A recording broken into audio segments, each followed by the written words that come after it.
Okay, hello, hello. Welcome to the Security Experience Podcast. I am your host, Everett Gray, and I am honored and humbled to have a guest here with us today that I'm going to introduce you to. She is the CEO of Sonitrol Kimberlite, which is a leader in the verified electronic security space, one of the most respected voices in our industry by far. Under her leadership, Sonitrol Kimberlite has continued to grow and to innovate while staying true to its mission of providing reliable, verified security solutions and making a true difference for its customers, which I can attest to because I too started my career with Sonitrol. It's a great product. She brings a wealth of knowledge and experience for anyone that has the privilege of getting to know her and talking to her. You clearly see right away a genuine passion for advancing our industry, supporting the community that she serves. So, without further delay, I am thrilled to have her here today to share her insights, her journey, her perspective on where the future of security is going. Joey Russell, welcome to the podcast. I don't know that I can live up to that introduction. Oh, Thank sure you you so can. much. Sure you can. That it's No, very kind. I it appreciate it. it's Very a nice. heartfelt thanks for me. I know, we've been working on this for a little bit, trying to match schedules. You've been traveling, I was traveling, and so, we're busy lives, busy people, and you're certainly, busier than many, I'm sure. So, thank you so much for being here, with me and with the podcast. All right. Well, let's kind of jump into this. I wanted to kind of just kind of, for those who don't know you and for those that maybe are newer to the industry, getting to know our movers and shakers, our leaders such as yourself, maybe tell us how you started in the security industry. Do you mind? Yeah, no, I actually started by accident.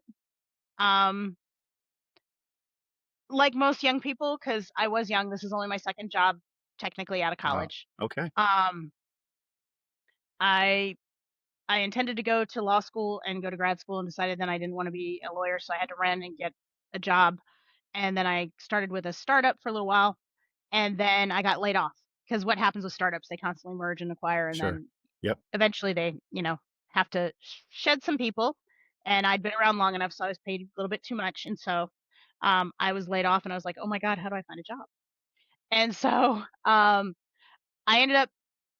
I worked at, when you work for a startup, you understand that it's hours don't matter, Hmm. Yeah. personal life doesn't matter. When you're doing those kind of things, it's all about you have to drive, you have to make payroll, you have to. That's every there. There's just Yes. the KPIs and metrics are just fantastic to work in. And so I was like, okay, well, a recruiter called me. There was a company called Kimberlite who was looking for somebody to help with their collections and credit management. And so I'd done that a bit with the startup. And so I applied, and then I remember interviewing with my predecessor, and he said, "Well, you have a perfect personality profile for a salesperson, but I don't think you'll be a good collector, but I'll hire you if you agree to become a salesperson if it doesn't work out." I said, "Okay." So I remember walking out and talking to my husband at the time, who was my boyfriend at the time, and I'm like, "I think I got offered a job." But Yeah. it sounded very temporary. It's like they wanted somebody to clean a lot of things up and fix it. And so I went to work there thinking, okay, Monday through Friday, 8 to 5. This is easy. I mean, once in a while, working after hour, it'll be a cake, and then I'll figure out my next step. And when I went to go for the final thing, I found out it was a security company. I had no idea it even was. Um, I come from a law enforcement family. There's several members of my family that are in law enforcement, so not a really high opinion of security companies. I got to be honest. I called my uncle who was previously with the Santa Clara County Sheriffs, and I said, "I don't know about this. Are they?" Because you hear about a lot of trunk slammers and startups, and I was like, Kimberlite, I'd never heard of that, and Sonitrol, I didn't know what it was, and so he literally goes, he goes, "Well, what company is it?" And I said, "Sonitrol." And he goes, "That's the only company to work for. It's a good company." Oh, there you go. Okay. So I came to work here because my uncle at some point in his career had probably caught a bad guy by using Sonitrol. Yeah. Yep. Yep. And what I thought was going to be a temporary get me by time to figure out what I was doing, like most, I think I was 26 when no, 27 when I started here, um, turned into being a passion. And I've been here ever since. And I'm going on my 24th year. So See, I wasn't that's gonna put how I age up. accidentally. I wasn't gonna put age out there, Joe. I was gonna say you started at 10 years old and, That's sweet of you, but, uh, that's sweet of you, but what I mean is it just illustrates that I've heard this story over and over again, and that's something this industry is very unique in, is if there's the amount of people who fell into this because their buddy started a security company or because their college roommates' parents did this and they were looking for something to do after college, so they thought this sounded like an okay thing to start, Yeah, or I mean, somebody came out of the military and they had a little bit of electronics, and so this was hiring while they were going to go to school or figure something else out. And 30, 20, 30, 40 years later, they're here and they're passionate and yeah, yep, um they really enjoy what we do. And the thing that's most amazing to me about this industry, and I'm going to get on my soapbox a little bit, is I've made money working in startups. It's all about making money and growing equity and growing wealth, right? I did it with products and things that I didn't necessarily feel bad, but I didn't necessarily feel good about going home and doing either. Here, we get to build businesses, we get to build life equity, we get to build, like, for us, we're an employee company, so we get to build value and equity for all of my team and we get to do it while protecting people and making better communities, and they're the communities we live in anyway. It's it's an amazingly genuine place to be for that, and I wish as an industry we did a better job of saying that we literally protect our communities, our families, our friends, these are mhm, the things that we do, yeah, and absolutely. Yep. it's a great mission. I've told this story plenty of times, and I'm sure many have heard it, but when I started with Sonitrol, there was a dealer called PSI, and I was a fire system tester, and I had, was just doing my job, which was, I found to be boring after a couple months of doing it, setting off devices, right? But it actually, I saw it all come together when there was an actual event, and so when that took place, that's what for me it drove down the importance of wow, what I do matters. This is affecting the community, the people that we are serving, and it just makes me feel good to be able to serve in that way. And so I completely agree with what you're saying. This industry has a way. I think if you can offer value to it, this industry has a way of gripping its hands on you and holding on to you. I'm sure you Yeah, once you come in, you never get out. right. Yeah, yeah. We hear that story time and time again with many. You were supposed to be a lawyer, but you stayed here. you know. Ironically, as a CEO, you spend most of your life reading contracts, so Mm. I'm Ah, not I sure what see. that says. I think karma also played a role. Ah, I see. Okay. They were gonna bring me back to that whether I liked it or not. Got it. Got it. Well, we're happy to have you. We're certainly happy to have you here. But Appreciate so, you guys. as you're starting, right? You're starting your way into this industry, a dealer, startup. Um, what challenges were immediately or came in immediately that you had to overcome, that you had to learn? What was that learning curve like? The biggest challenge when I was, like, at the corporate level and dealing with contract management and things like that was, um, learning to balance, as surprising as this is, whether you're dealing with contractors or whether you're dealing with, subscribers or even some of the vendors I had to deal with, is we're all very interdependent, so overcoming challenge requires more compromise and patience than I'd had to see previously. Because a Yeah. lot of things before, right? If you have a customer that's just rude or terrible and you're a restaurant, you say, "Here, pay your bill, just don't come back," right? Right. Right. That doesn't really work for us. We're under contract with each other, and I can't Sure. just tell them, "You're a bad person, just go take your I'm gonna turn your fire system off, just don't be protected." You can't do that. Right. And so that is one thing about our industry that it does absolutely teach people is that they have to have patience and balance and be thoughtful of what they're doing. But I gotta be honest, it wasn't until I got in the field that I really experienced any extreme challenges. Um, I was in the early 2000s is when I started going in the field, either in customer service or service.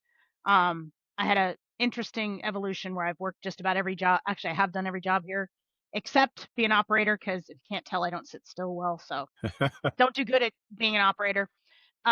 Nobody wants me to do that. No, nobody wants that. I'd be happy to help, but nobody wants me to do that. Um, not our customers, not our team members, my central station that no, it's okay, Joey. You don't have to help us. Um, but when I got in the field, one of the things I found was was interesting. I'll say it was a challenge, but it was interesting. Was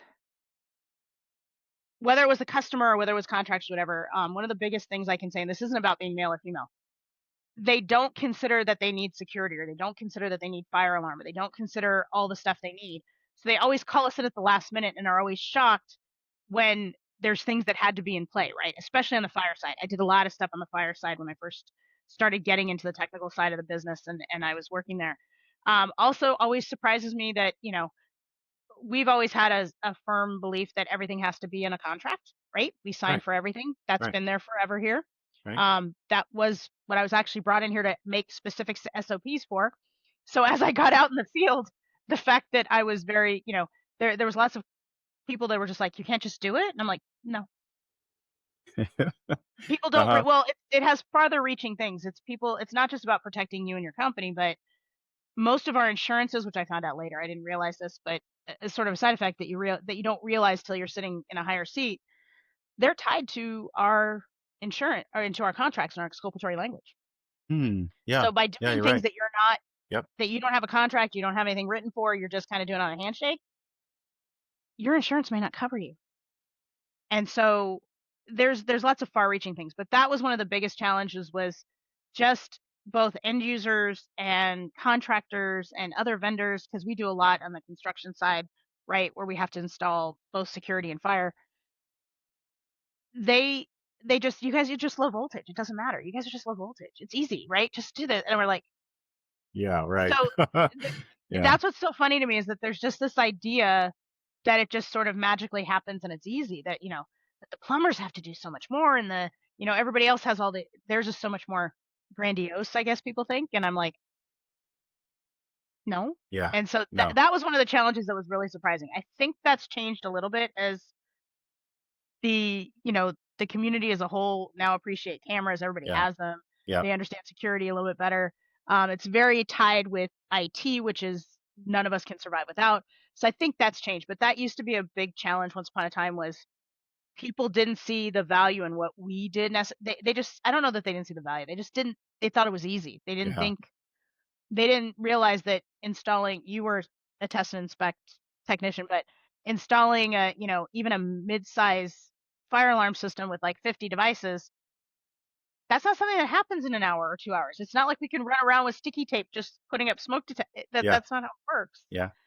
And that was one of the overall industry challenges I was surprised at the most, was just people just thought we were easy. No, you make a good point. Today, like you mentioned, I think things have evolved a bit because our what we do is so important now that other trades are trying to do what we do, Mhm. right? Oh yeah, You know? no. Other trades want a piece of what we do now. Yeah, yeah, Whereas yeah. before they're like, "What do you do? We don't care. Go away." Right, And now, right.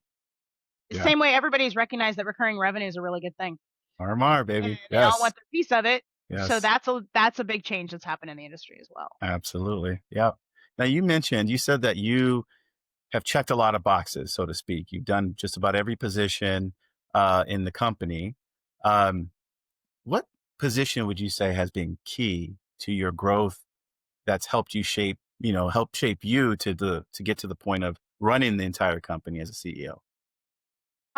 It was when I was doing it's when I stepped into a service manager role, and Hmm. at the same time I had to take on some project management role because we needed some help. Um, for family reasons, I'd moved to one of our branch offices, and like most branch offices, it's a little more of the Wild West. This is any company. It doesn't matter, small, large, or otherwise, right? Right. You don't have the corporate office there. You don't have the central station there. So it's not, you got to be a little bit more self-sufficient. And so, in the service management role, I was able to see customer perspective. I was able to see service. You got to see, you honestly got to see more of what people valued for your systems, right? Because if somebody didn't care, they didn't call for a service call. It could be, oh, that keypad's been hanging off the wall for 2 years. We had two. We didn't care. We weren't going to pay for it. But the second that siren goes off or they can't arm the system, it's like, "Oh my god, you gotta be here right now." Hmm. So that helped you understand that even if I know what makes that system work and that it's very important, if the customer doesn't see it that way, they don't have value to it. So that Mm, was one of the important lessons I learned there. And what I learned through project management and service as well, which really helped me there, is your foundation makes all the difference. If you do not sell it right and you do not install it right, you are never going to be able to provide the service right. yeah, Our s- yeah. our industry, I know we're very complex and I know we're complicated and I know people are going to hate that I break it down. But it honestly taught me that if you want to make fans for life, just do it right. Mm, Do what yeah. you say Well what you said. do, Yep. and Absolutely. just do it right. The numbers, the analysis, the tech roles, productivity per hour, burden rates, all that stuff all those KPIs we try and measure. All of them are to drive the simple fact that, excuse me, that we want to do it right. And we want to do it fairly because let's face it, I mean, doing it right doesn't mean you do it free because if you do it free, you all of a sudden can't do it right because you can't buy equipment and you don't have techs and you don't have the people to support in central station. So the economics is important too. That's the reality of running a business. But the service and the project management roles really taught me that if you screw it up to begin with, you'll probably never dig out of it. And if you lay the foundation right, you will have a customer for life. Yeah. Yeah. Falls within the concept of jumping over a dollar to save a dime. It's backwards. Hmm. Yeah. Yeah. No, I agree. Yeah. And how so service manager, you said, Hmm. was pivotal, was key for you. How did you know that leadership was in your path? How did you see that? I actually didn't know. I inherent in me and my whole thing is, and it's something I've actually had to learn to step back from because I learned that not everybody, the higher you go in leadership, sometimes people just want guidance and help. Mhm. I'm the fixer. That's what I've always been. My entire career here, other than my first position, I moved to Bakersfield due to family reasons. And my boss at the time let me transfer here, and he says, "Well, we need help we need AA help there. You're already doing the contract management. You can keep doing what you're doing, but help out there." So Mhm. then I saw problems there, and I fixed those. And then we were having problems in customer service, so I took over the customer service role and just started helping with that and hiring that and making SOPs and doing that. Then same thing with project management and service, fire. The person we had that was doing all of our plans and our all of the unfun work of fire, I'll say, you got your submittal plans, you got to keep updated as built, all that. They were taking too long and it was driving me nuts. And I had customers yelling at me and I had contractors yelling at me and I was making the fire marshal unhappy. So I remember I went to my boss and I said, "Can I learn how to do this?" I mean, I literally told him, I said, "It's 5 devices for a water flow. I can't screw that up. Come on. Right, right, right. I'm reasonably intelligent. I can figure this out." And so I went and studied with our nice at 4 C10 guy and I learned how to do fire plans. And I learned that those 5 devices actually are way more complex than I thought. I really underestimated, but that just kind of shows that a lot of this wasn't deliberate. That's I don't know that that speaks highly of me or not, but it was um, probably the best trait I have is no matter how bad the storm is, I'm like, okay, how do we fix it? That's it. That's always my thing is jump in, we're gonna fix it. And I think people who have that mentality that everything is fixable, you can move forward on everything, they naturally fall into leadership because leadership's usually not needed all the time unless you're tested. I mean, Right. yes, it's always great to have the cheerleader. Don't get me wrong. I'm not a great one of that. Anybody who works for me knows that. I tend to hire people to supplement that always because I'm not really great at it. Um, but when you're tested is when you find out if you can lead and if you're willing to lead and if you're willing to be that Yes. shoulder for people. Yes. I don't think that leadership, as much as I know there's several leaders that are better than me, and there's mentors I have that I will be. It's my dream to be as good as they are. Mhm. No one I've ever talked to, nobody I've ever asked for that secret sauce, nobody ever, almost nobody, I should say. I never talked to, like, I don't sit down with Don Young and say, "Did you set out to be a CEO of or a COO of the largest alarm company and a CEO now of one of the largest? Mhm. Did you, was that what you did?" No. It, I don't think anybody sits down when they're in their 20s or in their early stage saying, I'm gonna be a leader and I wanna lead this thing and I'm gonna move this ship and I'm gonna no, you get tested and you continue to grow and it just feels like you have to step up and be that person. Same thing if you were maybe in a toxic place when they say you manage up. Sometimes you can be in a really bad situation and you may actually be just a technician. I just don't not just. You may Sure. be lower, shall we say, a Sure. technician. You may be a CSR, you may be a salesperson. You can still show the leadership by being that positive person by trying to pull things up. You don't set out to do that. You feel compelled to do that. And I find the best leaders are the ones who don't necessarily set out for control and power, but they feel they have to help with something to get there. Yeah. Yeah, it's a good point. Yeah, and you mentioned mentors. Can you Mhm. talk to how important having mentors are in this industry? Oh, this is a fabulous industry. I have never met anybody, competitor or otherwise, that wouldn't work with somebody and pick up a phone. And I have to be honest, um, nobody gets into leadership without having them. Yeah. People don't Yeah. talk about them enough. Yep. And maybe sometimes you're not deliberate enough, right? Because I know early in my career, I wasn't, there's just people I gravitated to that I always went to. And I was naive and didn't realize that I was actually wanting them to mentor me. When in reality, I probably should have been, that's the one advice I'll give to young people or younger people, or not even just young people, any Mhm. people. Mhm. If you want that type of relationship, be courageous and ask for it and actually be a little more deliberate about it. Because some of my best mentors, it was always a fact of either it was a side conversation that I pulled something from, or I was in a, oh my God, what do I do? And I'm like calling them going, I don't know what to do, help.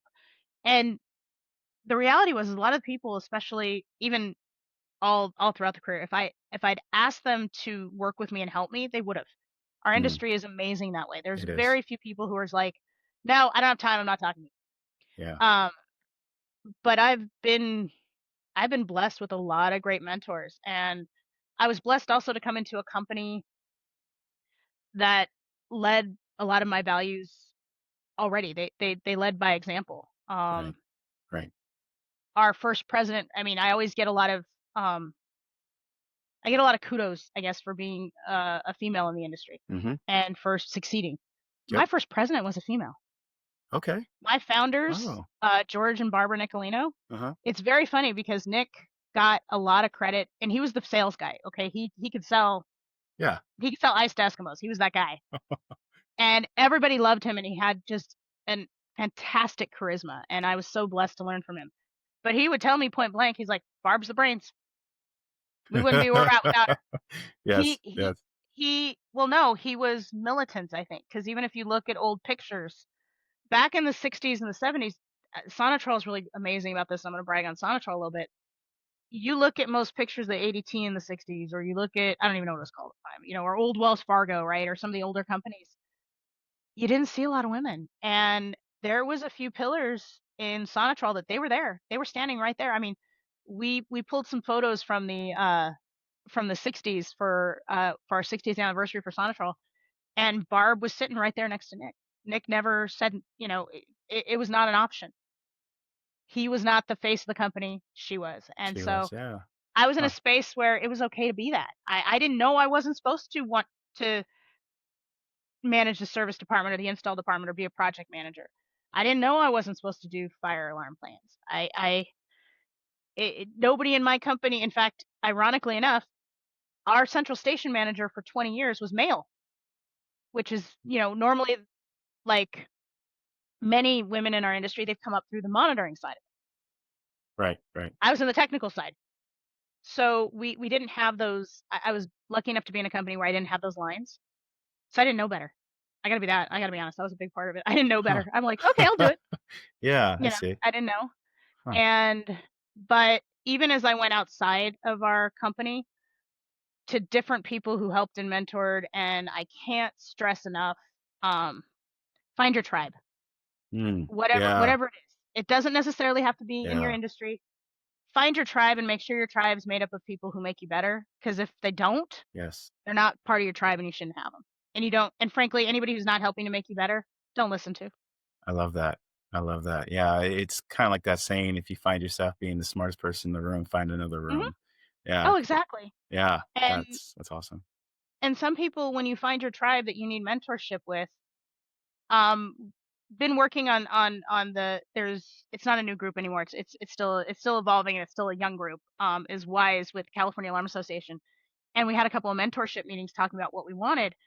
And over again, I heard the same story from a lot of women, which it is typical that most women have problems with confrontation sometimes. Mm, And and there was a couple women on the call that I knew well, and I said, well, when you're looking for a mentor, look for somebody who augments what you're not good at or that you admire how they handle something. I am not always the most soft. I'm not afraid of a confrontation. In fact, like I said, I'm the fixer. So I've made my entire life on there's a fire, I'm going to run to it and I'm going to right, deal with it, right? right. So, in fact, I will say that my first company laid me off not just because I made a lot of money, but because I also ticked somebody off. I ticked off the wrong person. Everything I spoke was true. Everything I did was right. I did not do it in the right time. I did not do it in the right place, and I did not say it correctly.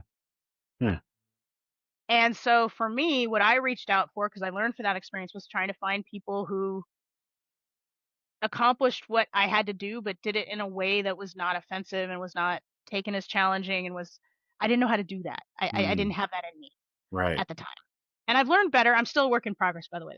I'm still a work in progress. But um, so you don't just because the stereotype is something. The same thing with stereotype is all technicians have no personality and can't sell and can't deal with customers, right? Hmm. That's not true of all of them. Yes, there's Yeah, a lot of them. I'm not gonna lie. right. But if you're mentoring somebody who has a great personality, that's not what he needs help with. Maybe he needs help with, something else. So even be honest with yourself of what you would like to do better and find someone who you think does that well and just Yeah. talk with them, ask them. One of my mentors that still, he's Steve Walker. He's with Securitas. He'll probably kill me for name dropping. Um, he is the most patient and kind person, even in the worst situation. And the way he can navigate, because at this point in his career, he's dealing with like lots of owners and heads of things, and watching him build consensus and navigate that in such a genuine and heartfelt, kind way, I admire greatly. I don't know I'll ever get there, but when I grow up, I would love to be him Yeah. because I I have watched him say to that point, like the situation I had where I made the wrong people mad. He would have navigated that in such a better way. Still to Right. this day, I don't think I could do what he did. Yeah. Um, even Yeah. deliberately.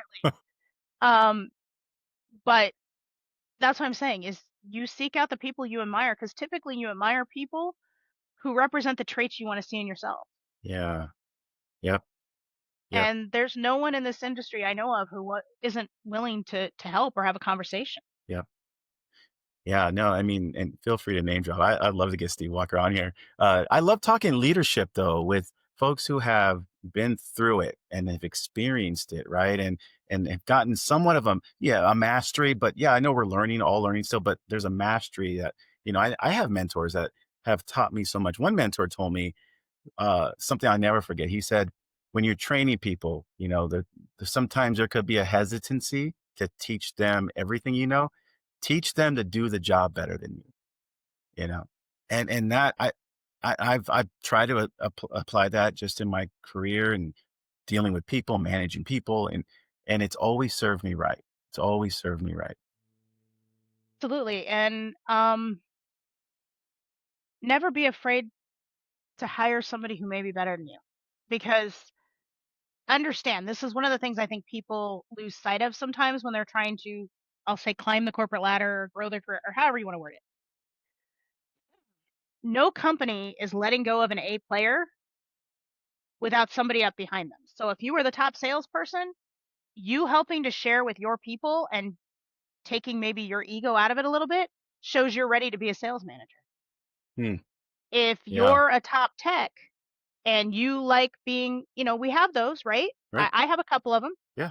Oh yeah. They can fix everything. They're MacGyver, but they also like that being there. And so they Yeah. maybe don't show everything they know, Right. right? I'm like, you can't supervise other people and manage other people if you want to move up. Yes. unless you do that. And so, like one of them, he's like, I hate always going to fire all the time. Why do you do that? I said, well, because you haven't trained someone else to help with all these old systems. Yep. That's the honesty. You Yeah. know it. I don't. And so that's what I'm saying is sometimes I think people don't realize that by holding that back, what maybe makes them unique and really special in a job. And I understand that fear because we all have it. Yeah. I have it Yeah. sometimes still to this day. I'm like, Sure. am I needed if I don't do this? Hmm. Actually, no, I don't have that anymore. I used to a lot of times, but I really don't anymore. Well, no, because I've learned the hard way. If you're the only person who does it, that means you have to do it. And it's incredibly hard to scale a business. It's hard to scale your career. It's hard to scale your skill set. You What a can't do yeah, anything if you are stuck there. powerful And so point. I Yes. understand you never want to lose what makes you so valuable. And I get that. But at the same point, you're going to make yourself so valuable you can never do anything else. Yeah. And so, Yep.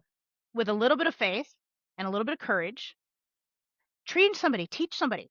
The worst that happens, even if you don't get the promotion, is there is somebody else who's there who can help be your backup and you guys can be a team and you can make your team and your branch or your company or whatever your foundation is better. Yes. Yeah. Rising tides raise all, All the raise ships. all. Yeah. All Yeah. ships, thank you. Yeah. So I'm like, I was gonna say all boats, but I'm like, I don't think it's boats, but anyway, Yeah. the No, what a point I'm trying to powerful say, point. That's a powerful point, Joey. Yeah. it's just that's, and I know it's frightening because there's always, if you have a company of 100 people, there's gonna be 15% that are the shining stars that are always gonna do the right thing, that are always gonna help everybody, that wants to teach everybody, give everybody everything.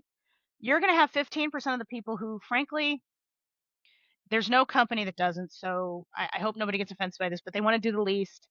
They spend more time worried about what you're making than worried about how to be better for themselves. They spend more time being jealous or fearful, or they just live in a different space than maybe you want to live. And so they're not going to help people necessarily. They're going to gossip. Okay. They're going to detract from what you're trying to do.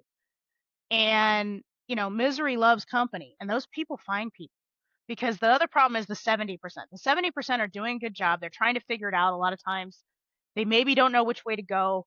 And so, a lot of people don't realize the company you keep absolutely reflects on you, and misery loves Yes. company. Yes. And success, understand those 15% that are always doing the right thing and always helping.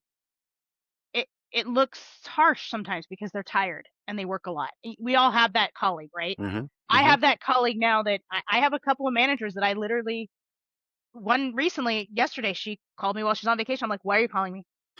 There's a problem." I Yeah. said, "Go. I will fix it. Go. Enjoy. Enjoy your family. Just go."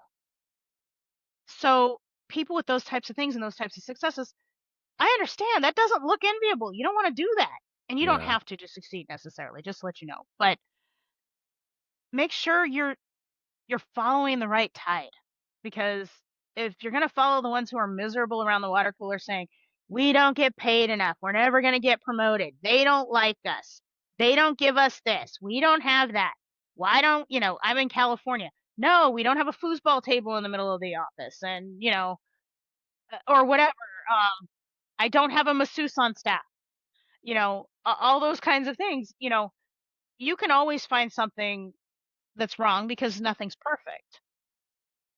But one of the things I try and always tell new managers, and actually I tell all my managers, don't come to me with a problem unless you've thought of a solution, because Yeah. coming with a problem with no solution is Right. whining. Yep. Exactly. Yeah. And I I I completely agree. it's a waste of breath and energy. So Yep. how do we fix it?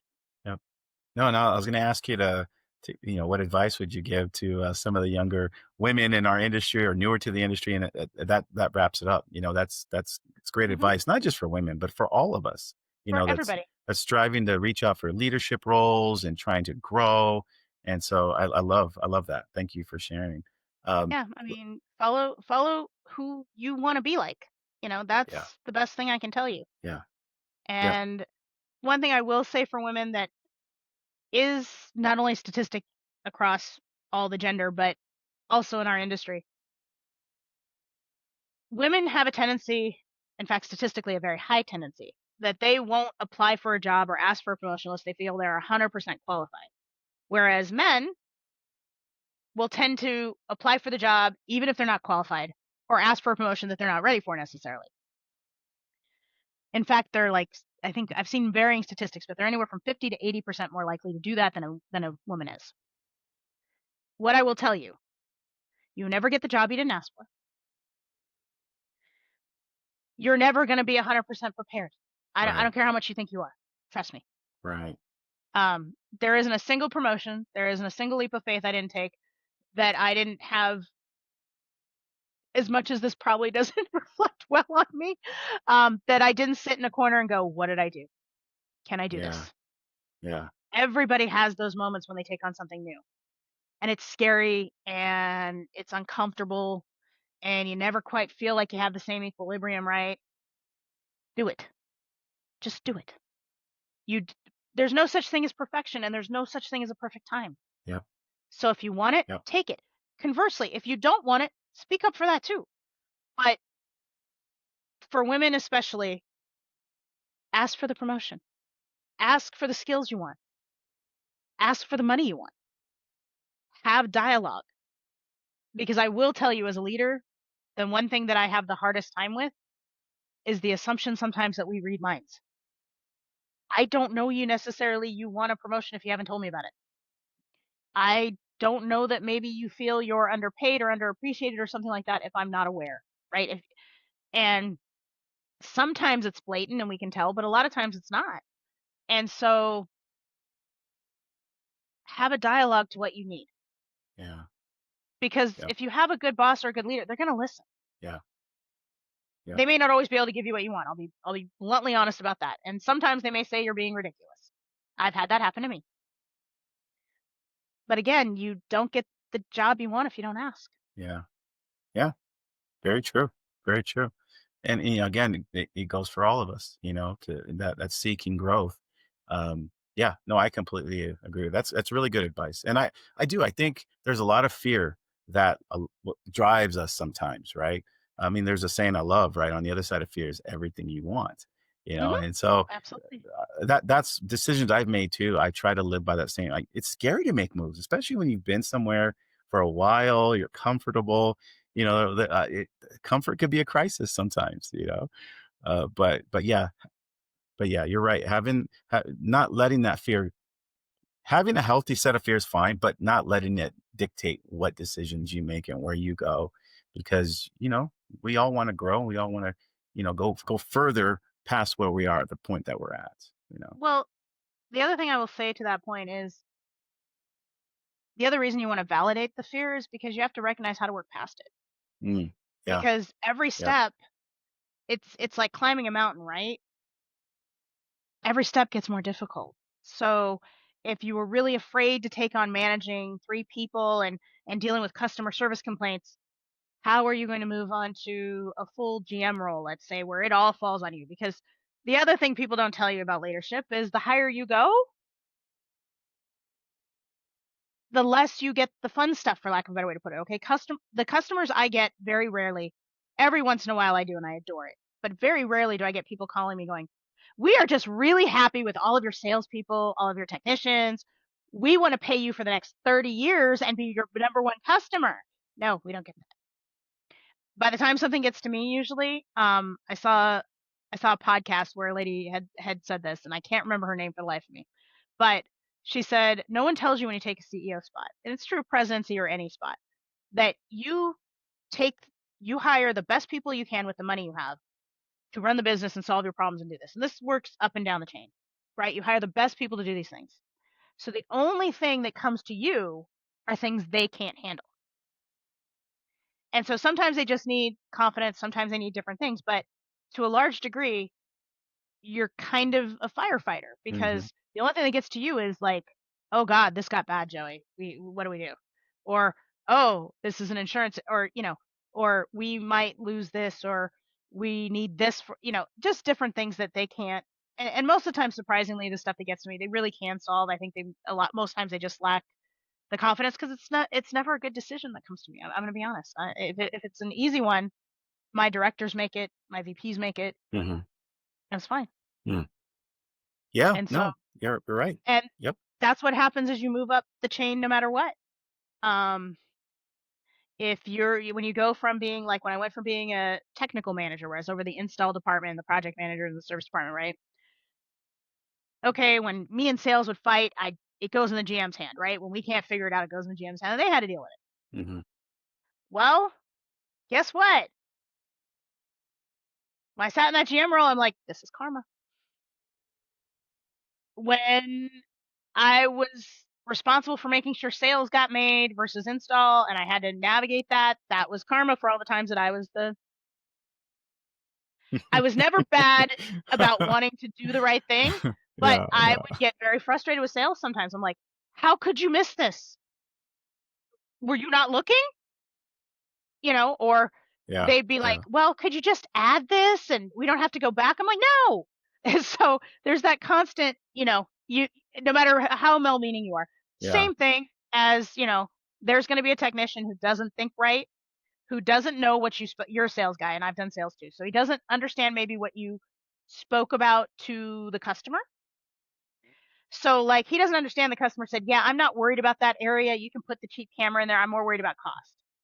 And then when he's sitting there with the technician installing it and he gets to see the view, he's like, "Oh no, I wanted all this and everything." And without thinking, they'll say something like, "Well, I don't know why he sold you this then, because it's not going to do that." Yeah, And so yeah. inadvertently, the tech not knowing what happened beforehand creates this craziness with the customer for the sales guy. So a lot of the, honestly, a lot of the strife that happens between operations and sales is more Mhm. communication based than anything Oh, else. yeah. But Oh, yeah. I created a lot of that once upon a time. So yeah, when I became a GM, I was like, "Oh God." And then when I became a VP and I had to deal with my people fighting over, this should be my area and this should be my sale. And I want my sales guy to sell this over here because it's his person and all the territory crap. Um, and then, also we used to have central station and corporate, which were these things. Oh, they're over there, right? We do what we do and they just cause problems, right? Or whatever. Right, right. And then all of a sudden you're over those two and you're like, never mind. So the point I'm Yeah. saying is, and I know this is long winded, but have empathy, because I guarantee you, if you keep moving up that ladder, karma will remind you what maybe was your teachable moment once upon a time. Yeah, yeah. No, no, good stuff, and, perfectly said from someone who's checked all these boxes within a company. So, and let's jump into insights of the industry, insights and reflections. I mean, AI has kind of become somewhat of a buzzword as well, but there's a lot of things that's all incorporate AI. We see it. We see the direction it's going. I always say it's a genie we can't put back in a bottle now, right? Um, To yeah, Why would you no, want to? it's a powerful tool. It's a powerful Yeah, tool. But how do you see AI transforming the future of our industry and what we do? you have to ask yourself what type of AI. I think that's the biggest hurdle we need to start overcoming, either through associations or through our companies or as vendors. Is AI is this buzzword, just like cloud. Mhm, mhm. I almost dread every time somebody comes to me and says, "Can we do this AI? Can we do this cloud?" I'm like, "Okay, what do you mean by that?" Right, right. Because just in a very broad spectrum of AI, right? You've got language learning modules, and then you've got generative. Yes. Language learning models are just where the computation ability and the size and having server farms and things like that has made it where we are able to compile data and extrapolate probabilities at such a fast speed, and it learns so that it no longer has to do that data mining every time. Because once upon a time, when we used to do things with pixels, right? I'll go to cameras. Once upon a time, every time, and even when we had the first analytics, it had to reinvent the wheel every time there was something. So there was latency, there was issues. It wasn't as strong, right? It didn't replicate it. Now, most of the AI we're currently using, I think, is most of these LLM models. In which case, like some of the camera manufacturers, they will have millions of bytes of data from different activations that they have used to really hone in and limit false positives. Nothing gets them all away. I don't care what anybody says. I'm sorry. Mhm. Once in a while, the cat's still gonna show up on your monitoring screen, so don't lie to yourself.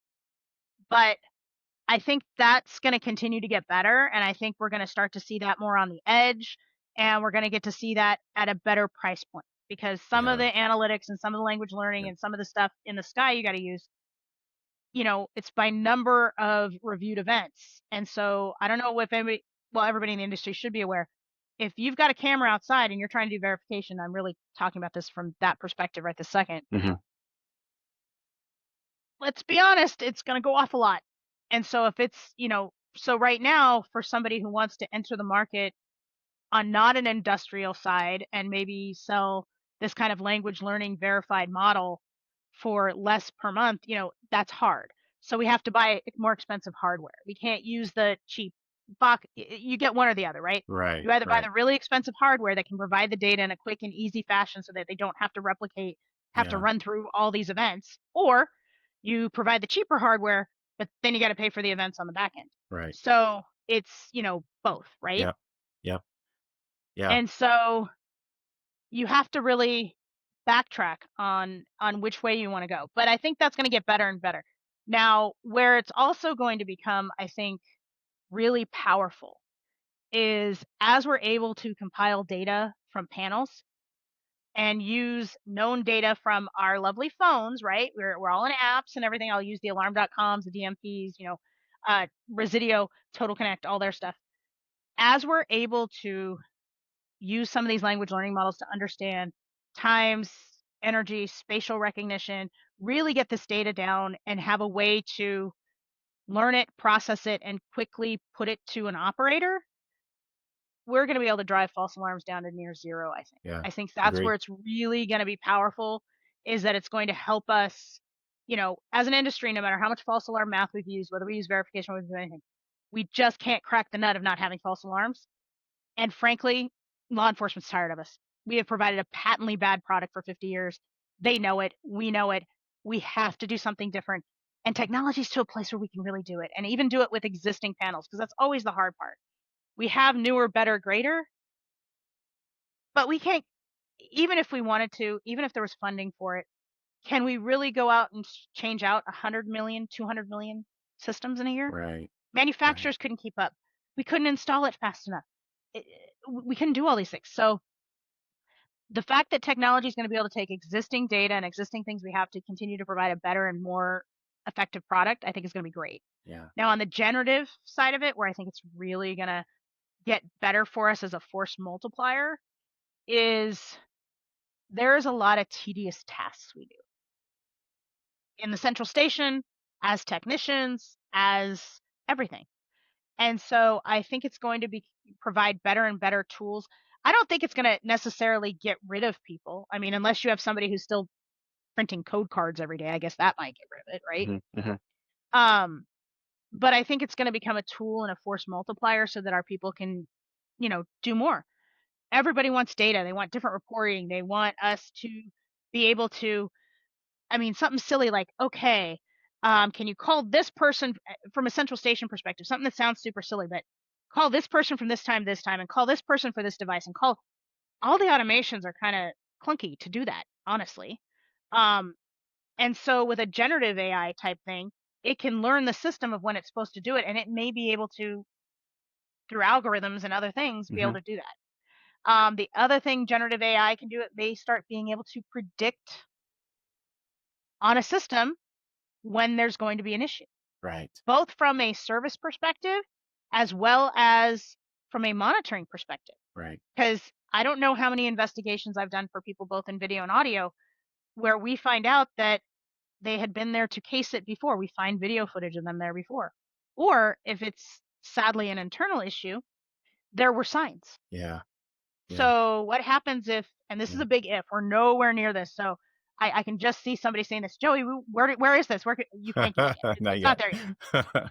But I see a place in the future where it's able to predict there's going to be crime. Or it may help us as salespeople and estimators and designers know, predicting that there's a higher probability that this area might be broken into versus this, and Right. how we approach it. So Yep.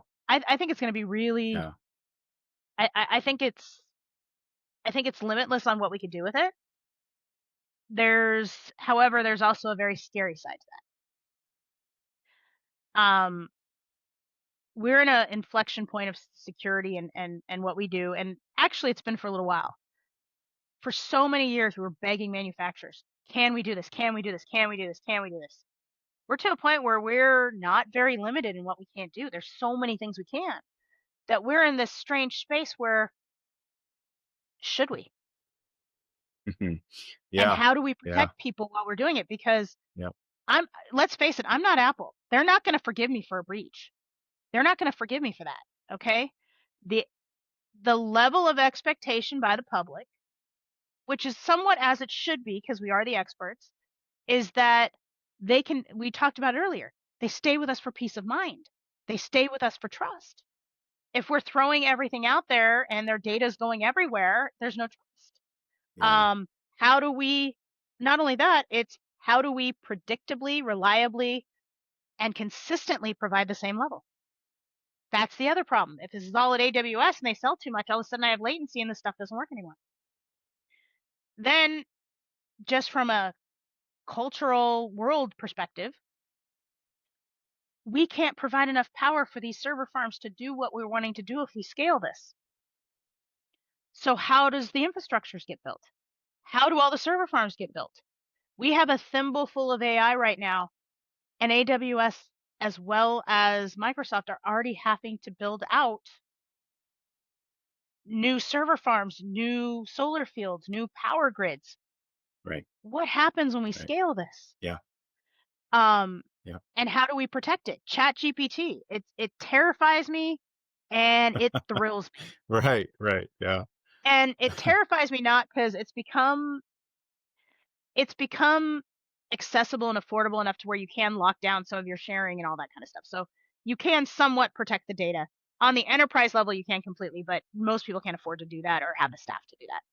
So what I will say is, um, it has become accessible, but now I'll say from a leadership perspective, I had a team member send me a promissory note they wanted to give to a customer, and it had Louisiana language in it. And I literally go, "Did you do this with ChatGPT? Did you read it?" Interesting. Okay. "Oh, yeah, no, I had a vendor send me a contract that I read," and I'm like, "You are inconsistent. None of this makes sense." And so he's like, "No, no, no, it's written by a lawyer." So I literally threw it into my closed out ChatGPT, and I put it in there and go, "Yes, this was done by ChatGPT." I'm like, "Of course it was." Wow. Wow. Yeah. And I'm Huh. a weirdo who reads everything, back to wanting to be an attorney so I can read Yeah. everything. Yeah. That's what scares me is when and I'm gonna get a little bookish here. When do we become 1984 and we're so busy looking at our screens that we no longer read or question anything? And what is ChatGPT or, any of the other offerings gonna create? I mean, that's kind of the scary part too, is how do we control the data? How do we have an infrastructure built that it's consistent, reliable services, especially if we move it into fire alarm or life safety or, as we get more and more and it suddenly becomes, all of our emergency signaling stuff, the panic buttons and the I've fallen, I can't get up for those who don't know, right? All the Mhm. PERS market. Right. And then conversely, how do we train people, since this is so new, how to use this tool in a safe and effective manner for your company? That you're not sending out accidentally your customers' data. You're not sending out, frankly, letters and contracts you can't live with. You're not doing, you're not presenting on something that doesn't exist. That the customer's then like, I want to buy that. And you're like, oops. Yeah. Yeah. How do we manage that? And so I Yeah. think AI is going to revolutionize a lot of what we do. I think it's going to be a little slower than people think, but I think I think we have to get right with a new mindset that disruption's not destruction for us, Mhm. but we have to get out of this mindset of can we do something and start looking at number 1, should we do it? And then how do we do it well? Right. Yeah. Because I don't think there's anything we can't do right now, honestly. If Mhm. somebody's got a big enough budget, from a security perspective, I can probably do anything they want. Right. Can I Yep. do it well? Can I do it reliably? Can I protect all their data? That becomes the questions now. Is there any technology or trends that you see that you're just excited about to see it develop more, or Anything in particular that, you're like, "I can't wait to see this in place." Is there anything that comes to mind at all that you've seen? There's actually a few things that I'm really excited about. I mean, they're there, but Mhm. we don't have penetration yet. Okay. Um, One of the things on the residential side is kind of like what Ubiety can do, which is see if the customer is there or not and use geofencing technology to do that. Um, Widespread ability to do that would be amazing. Seeing a lot of the VMSs and things get to we're getting really good at the cloud or starting to. And Um, I'm really gonna be excited when we have the infrastructure in place to provide true cloud where they can be streaming and we can have one VMS where they may have 30 locations and 200 cameras and it's just not there's still an infrastructure uplift there, right? And I'm waiting for it to get a little easier. But I'm really excited about as that what we're able to do with cameras now and that those are becoming detection devices. So in the not so distant future, I truly believe that cameras will replace motions.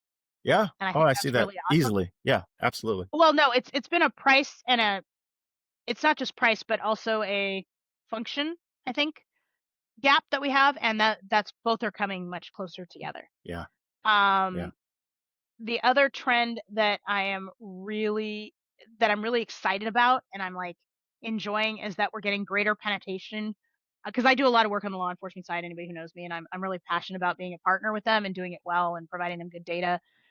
And things like ASAP to PSAP that allows us to electronically transmit things and we're going to be able to get much more efficient and we're going to be able to provide interoperable data where we might be able to provide audio or video on the scene that we've the sad part is that we still have to filter it. There's no way they want to be the ones filtering it or dealing with it. So it's not going to get rid of professional monitoring at all, but the technologies, Flock is one of them, like real crime scene and stuff that they're starting to integrate a lot of security. This interoperability where between the community and your end users, the security providers and law enforcement that we're able to tactically and technology share data and share information in real time and have the same perspectives is just amazing. I mean, look at some of the stuff 3SI is doing. It's pretty amazing with their asset tracking and their penetration into law enforcement and to some of the real crime scene. So from their center and their operators and their products, they're working cohesively with law enforcement to track assets and stop robberies and things like that. It's really exciting to see. Yeah. And so Yep. I don't know that that's necessarily new technology, but we don't have penetration yet. So I'm really getting excited when we're going to see the penetration and the outcome of it, of the Yeah. technology. Yeah, no, I completely agree. I was just on a call this morning, a training with Digital Watchdog, and the direction they're heading in with their MyDW platform and Hmm. ecosystem is exactly what you just said. It's going in that Hmm. direction where you do health checks on all your deployed systems out there, and it detects whether a picture has been adjusted. It sees it has its frame, and if it's been offset any kind of way, it sends you an Hmm. alert. Something's wrong here, and Well, it's that's really neat. amazing. The anti-masking technology we've had forever Yeah. actually works now. Ha. Or Yeah, I should say yeah, works very reliably, yeah, yeah. from a lot of manufacturers. And that's Digital Watchdog being one of it's fantastic to see the all the things we did kind of okay and all Mhm, the technologies we were improving, mhm. where the roadmap is and where it's going and the speed and a lot of the language learning model and AI, and this goes back to the processing speeds, all these things, these have fed into all the I have it like if you would have talked to me 10 years ago wanting to do something for a customer, it was kind of an I have a dream and the dream's here. Yeah, And it's gonna yeah. be fun to watch what we can do with it. Now, the sad part is, as criminals, we'll always find a way to bypass whatever it is we do well. So we're Yeah. always going to be an evolving industry, and you never want to be True, complacent in true. that respect. And so I always caution people when I say, "Oh, we're here, we can do all this stuff." I'm like, they'll get around it. Yeah, There's no way they yeah. can't. I mean, they will eventually, but it's uh Yeah. it's a great time. It And is, if you're it in the is. field and you're dealing with customers, Yep, the type of services we have, the assets, all these things, it's just fantastic what we can do. It really 100%. is. Absolutely. Yeah, well, I promised you that I'd keep you at a certain time because I don't wanna exceed that, but It's okay. We're doing good. We're doing good, okay. good. But you ready to have some fun? I wanna ask you some fun questions here now too, okay? All right, so Embarrass me too bad. okay, okay. So rapid fire segment here, right? Let's talk about What's your are you a coffee person or are you a tea person? What's your preference? Coffee, it is the water of life. Okay. All right. Good. I love it. Okay. Favorite movie? Oh, that's a hard one, actually. Even though I knew about it in advance, I was like, "Oh, well, I'm a big sports movie fan, Okay. so, Okay. Field of Dreams is probably one of the big ones. Oh, I thought you were gonna go with Rudy or something. But okay, Phil Dreams is No, good. Field of Dreams. Phil Dreams is good. Okay, excellent, excellent. Favorite music? This will probably be surprising. I grew up with a lot of punk, so punk is normally my favorite. Punk Okay. and ska. Yep. Yeah. All right. That sounds great. Favorite book? Um, I have a lot of them, but my favorite book of all time, again, when I just get overly nerdy, is A Tale of Two Cities by Charles Dickens. It was a great Oh, satire. okay. Interesting. Yeah, yeah. I haven't read that. Okay. Like I said, I'm overly nerdy. I love to read. I could have a lot of things closer. I love sci-fi, you know, it's been great with the Dune movies coming out because I remember I adored that book when I was younger. Yeah, Or that series. sure. So there's a lot of, like I said, I'm a big nerd who likes to read too much. So No, that's great. That's great. Now, the temptation for you to say that, this podcast is your favorite, I'm gonna have to ask you to restrain, okay? But okay, do you have a favorite podcast that you listen to or that you just are a fan of?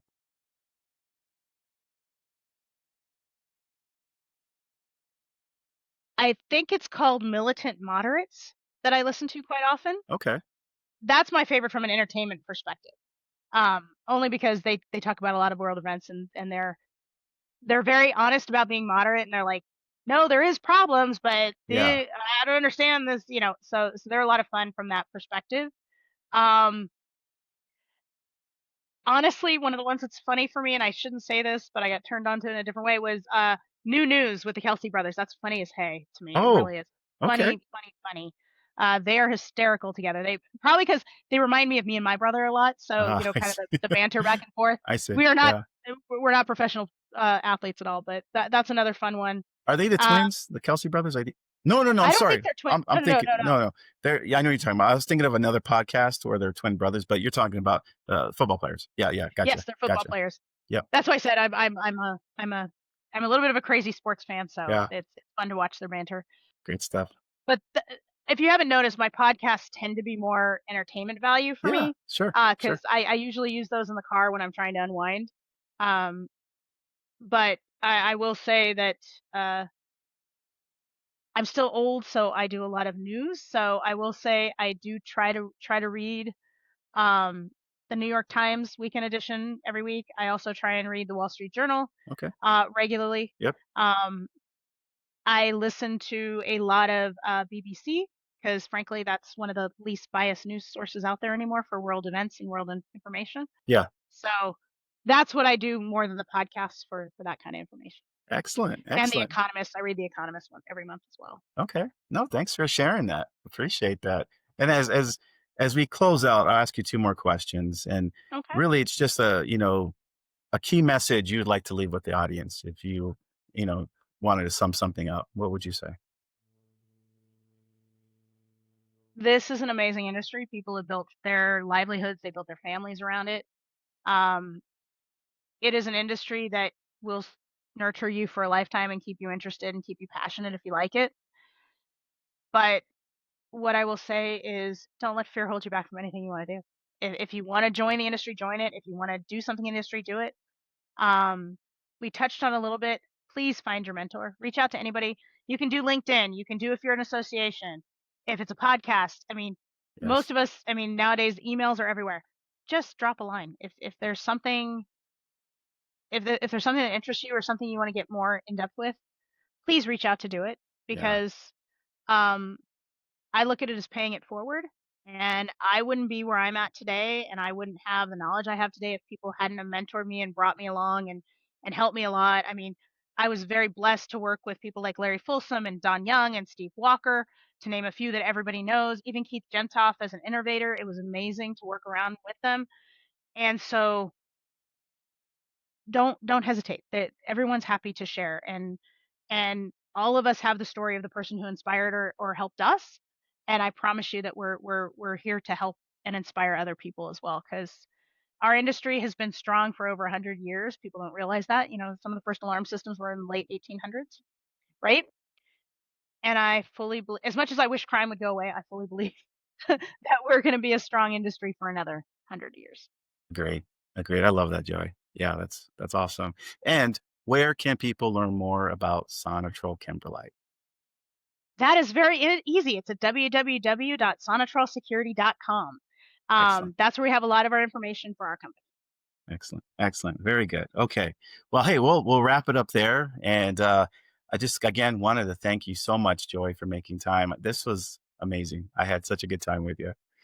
Thank I you. appreciate you letting me ramble. Hopefully No, somebody wants to hear. anytime, anytime. We'll have to have you back too, but anytime. I certainly appreciate it. And for the audience, if any of you got any value of today's episode, give us a like, a subscribe, leave some comments. We're all growing in this, so comments are certainly welcomed. But yeah, until then, stay sharp, stay secure, keep protecting what matters, and we'll see you in the field. Thank you, everybody.